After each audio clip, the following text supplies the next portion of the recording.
ముఖ్యంగా కృష్ణానగర్ అంటే ఆనాడు నంది అవార్డులు తెచ్చిన కృష్ణానగర్ ఈ రోజు ఆస్కార్ అవార్డులు తీసుకొస్తుంది. ఇవాళ 1964లో సినీ కార్మికులను సినీ పరిశ్రమలో గొప్ప వ్యక్తులను గుర్తించి 60 ఏండ్ల కిందనే నంది అవార్డులను ఆనాడు కాంగ్రెస్ పార్టీ ప్రారంభించింది. సినిమా కార్మికుల శ్రమను గుర్తించి చెన్నైలో ఉన్న సినీ పరిశ్రమను హైదరాబాదు నగరానికి తరలించడమే కాదు, రామనాయుడు, అన్నపూర్ణ, పద్మాలయ లాంటి స్టూడియోలకు అగ్వకు సగ్వకు భూములు ఇచ్చారు. సినీ కార్మికులకు చిత్రపురి కాలనీ ఇచ్చారు. ఆనాడు ప్రభాకర్ రెడ్డి గారు మణికొండలో ఈ కార్మికుల కోసం తను కష్టపడి సంపాదించిన 10 ఎకరాల భూమిని ఉదారంగా దానమిస్తే దానికి 67 ఎకరాలు తోడు చేసి ఆనాటి ప్రభుత్వం మర్రి చెన్నారెడ్డి చిత్రపురి కాలనీ కట్టించి సినిమా కార్మికులను ఆదుకున్నారు. 10 ఏళ్లు కేసీఆర్ ముఖ్యమంత్రిగా ఉన్నప్పుడు ఏ ఒక్క సినిమాకు నంది అవార్డులు ఇవ్వలే.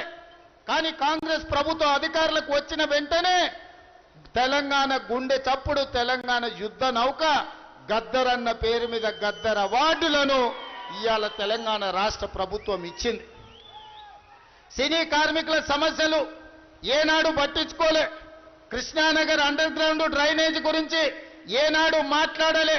వాళ్ళ పిల్లల చదువుల గురించి, వాళ్ళ పిల్లల బతుకుల గురించి, సినిమా కార్మికుల జీవిత బీమా గురించి ఏ రోజు కూడా కేటీఆర్ మాట్లాడలే.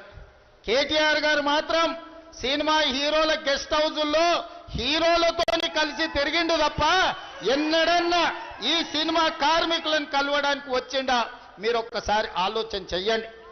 కానీ నేను సినిమా కార్మికులను, సంఘాలను, 24 క్రాఫ్ట్స్ అన్ని సంఘాలను పిలిచి నా ఇంట్లో కూర్చోబెట్టి మీ సమస్యలు ఏంటివి మా ప్రభుత్వం పరిష్కరిస్తుందని చెప్పినాం. ఆ తర్వాత అభిమానం కొద్ది మీరు సమావేశం పెడితే మీ దగ్గరకు వచ్చి మాట్లాడిన. ఇవాళ ఈ ప్రాంతంలో ఉండే సినిమా కార్మికులకు నేను మాట ఇస్తున్నా, మీకు లైఫ్ ఇన్సూరెన్సే కాదు, ఆరోగ్య భద్రత, జీవిత బీమా భద్రత, మీ పిల్లల చదువుల కోసం నర్సరీ నుంచి 12వ తరగతి వరకు ప్రత్యేకమైన పాఠశాల నిర్మించి టిఫిన్, మధ్యాహ్నం లంచ్తో సహా మీ పిల్లల చదువులకు ఆదుకునే బాధ్యత కాంగ్రెస్ పార్టీ తీసుకుంటుంది.